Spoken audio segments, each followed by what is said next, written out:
Leitura em áudios do livro Sofrimento Nunca é em Vão, de Elizabeth Elliot, pela Fiel Editora, capítulo 4, Gratidão, parte 1. Primeiro, nós falamos sobre a verdade, a terrível verdade que são os fatos da vida, o mundo deturpado e caído no qual vivemos. E então, os fatos maravilhosos que lidam com outro mundo, outro nível, outra perspectiva. Ambos são verdadeiros. Precisamos mantê-los em perspectiva. Abraão olhou para os fatos de sua vida, sua própria idade e a esterilidade de sua esposa, mas a Bíblia diz que ele não duvidou da promessa de Deus, Romanos 4:20. Ele olhou claramente para os fatos, e os cristãos devem ser pessoas preparadas para olhar firmemente para os fatos horrendos, e então olhar para o outro nível no qual esses fatos podem ser interpretados e não duvidar da promessa de Deus. Esse foi o primeiro capítulo. O segundo capítulo foi sobre a mensagem. Deus irá até o fim para atrair nossa atenção o suficiente e nos dizer: eu sou o Senhor, eu amo você, minha vontade para você é a alegria.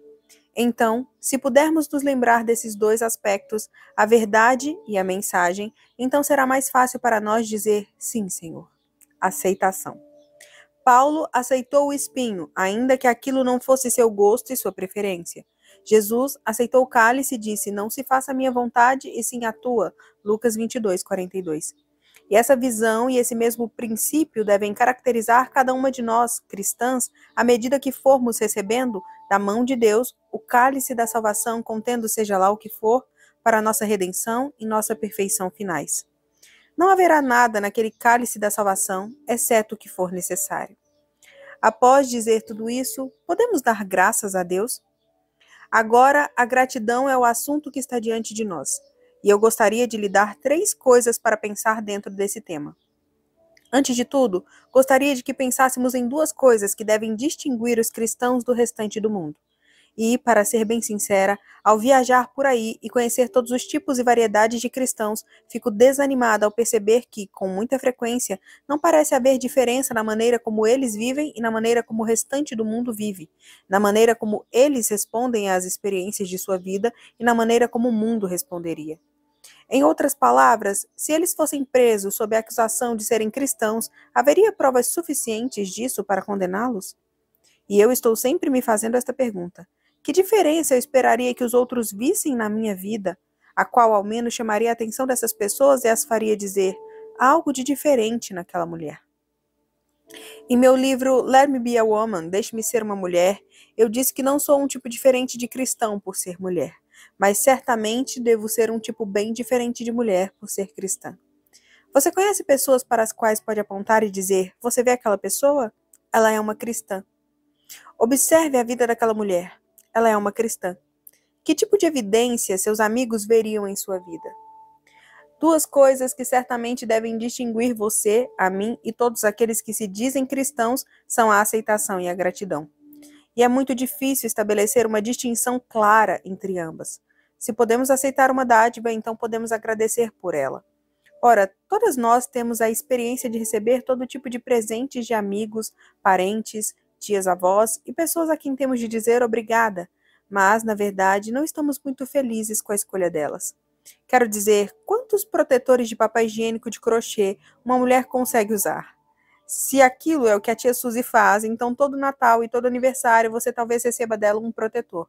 E a única coisa que de fato se espera do destinatário é dizer obrigada. Mas, quando falamos sobre as dádivas de Deus, falamos sobre dádivas que vêm daquele que sabe exatamente aquilo de que precisamos, muito embora não esteja necessariamente de acordo com o nosso gosto e preferência. E ele nos dá tudo o que é apropriado ao trabalho que ele quer que façamos. Então, entendendo isso, podemos dizer: sim, Senhor, eu o recebo. Não teria sido minha escolha, mas sabendo que tu me amas, eu o recebo e compreendo que, algum dia, entenderei a necessidade disso. Então, eu o recebo. Desse modo, posso dar aquele passo além e dizer: obrigada, obrigada, Senhor. Paulo diz que em tudo devemos dar graças. Não são as experiências de nossa vida que nos transformam. É a nossa reação a tais experiências. E essa deveria ser uma distinção muito notável entre o cristão e o não cristão. Num capítulo anterior, mencionei a reação variada das pessoas que vi no aeroporto de Logan, certo dia, quando o aeroporto estava fechado. Houve ali uma grande variedade de reações, de lágrimas a ira, contentamento e paz. Todas nós conhecemos pessoas que passaram por situações terríveis e saíram delas como ouro puro. Acredito que cada uma de nós conhece alguém assim, que passou por coisas horrendas, mas aquele fogo refinou aquele aço ou aquele ouro. Nós também conhecemos pessoas que passaram por situações igualmente ruins, talvez nem tão ruins, mas se revelaram iracundas, amargas, ressentidas, lamuriantes e geralmente de difícil convivência. Qual foi então a diferença? Não foram as experiências, foi a reação delas. E a resposta de um cristão deveria ser ação de graças. Obrigada, Senhor. Eu receberei isso. Penso que podemos dividir o mundo em duas categorias: as pessoas que cultivam o hábito de reclamar de tudo que recebem ou não recebem, e aquelas que cultivam o hábito de dizer obrigada, Senhor, por tudo aquilo que recebem ou não recebem. E você se lembra da minha definição básica de sofrimento: ter o que você não deseja ou desejar o que você não tem, o que cobre toda uma gama de eventos, desde os menores, como uma dor de dente ou impostos, até um tumor. Para mim, foi uma experiência muito perturbadora viver naquela floresta, naquela tribo dos Auca, os assim chamados selvagens da Idade da Pedra que haviam assassinado meu marido. Alguns anos depois de sua morte, eu tive a oportunidade de viver com aquelas pessoas e conhecer aqueles que, de fato, haviam praticado o homicídio. E morei numa casa sem paredes. Todos viviam em casas sem paredes. Então isso me deu a oportunidade de observar bem de perto praticamente tudo o que acontecia de dia e de noite. E eu também estava sob o mais implacável e intenso escrutínio das pessoas, pois eu parecia excêntrica no meio delas. E tudo que eu fazia não era apenas excentricidade, mas algo extremamente hilário e digno de imitação. Então eu experimentei muito disso. Eu de fato jamais me vira como uma comediante até viver com os índios Auca e descobrir que eu era considerado um entretenimento ambulante. Porém, uma das coisas que me chamaram a atenção em minhas observações de sua vida familiar foi que eles nunca reclamavam de nada. E a minha filha, é claro, cresceu ali na floresta com os índios. E ela tinha 3 anos quando fomos viver com os índios Auca. Ela havia morado com outros índios antes daquilo e depois nós voltamos e moramos com outros índios de novo. Mas o marido dela me fez uma declaração que, tenho certeza, meu marido, talvez eu devesse dizer nenhum dos meus maridos, jamais poderia fazer a meu respeito. Certo dia, Walt me disse acerca de Valerie: sabe, essa mulher nunca reclama de nada.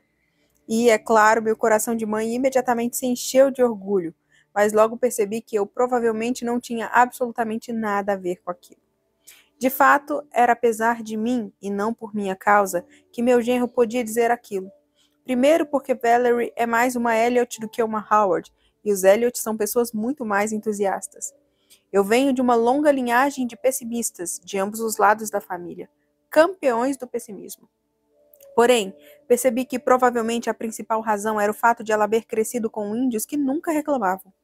Vivemos num lugar onde havia um clima terrível. Tínhamos 3.657 milímetros de chuva por ano. Então, quando viajávamos, o que era sempre em trilhas a pé e às vezes de canoa, em geral, ficávamos encharcadas. Às vezes, a lama nos cobria dos pés à cabeça, no mínimo, até os nossos joelhos. E estávamos à mercê de mosquitos, lama, mofo, pernilongos e vários outros incômodos.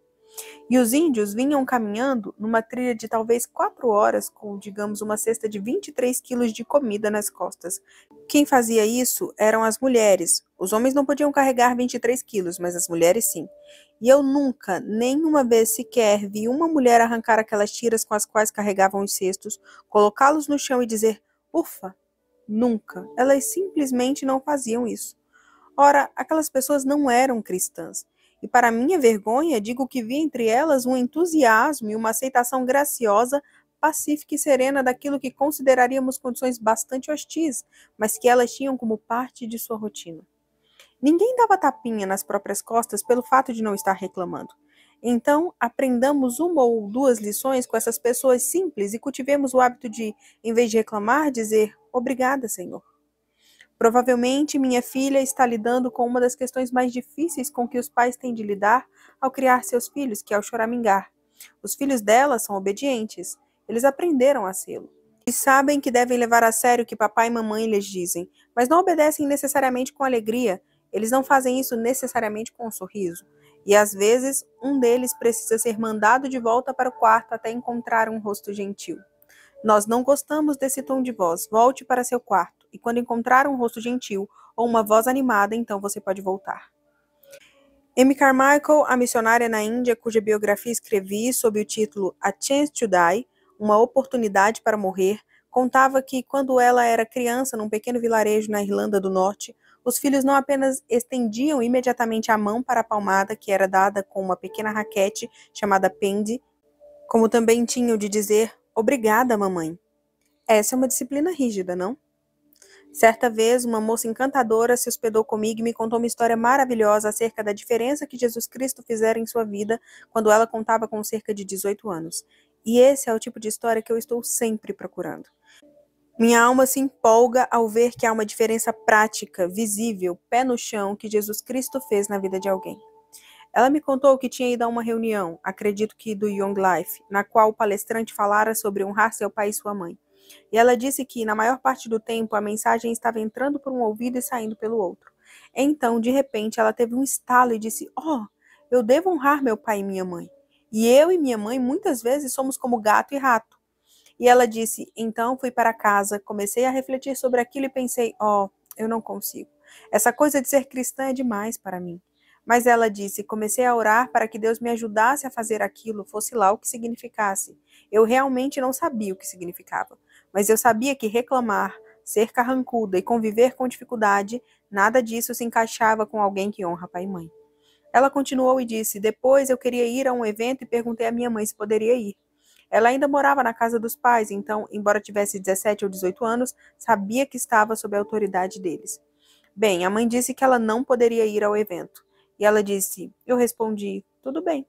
E então falou: eu não conseguia acreditar nos meus próprios ouvidos. Eu não acreditava. Fui para meu quarto, sentei e me disse: uau, é a primeira vez na vida que não discuto com minha mãe. Aquele foi o primeiro passo daquela garota em sua obediência a Jesus Cristo. É muito bom fazer profissões maravilhosas de fé em Cristo, orar, ler, cantar hinos, ir à igreja e fazer isso, aquilo e aquilo outro. Mas, quando a coisa fica séria, que diferença isso faz? Aquela garota foi capaz de dizer: obrigada, Senhor. Minha mãe disse não. Foi minha oportunidade de obedecer a Jesus Cristo. Então, esse é o nosso primeiro ponto para este capítulo. A gratidão e a aceitação deveriam distinguir o crente.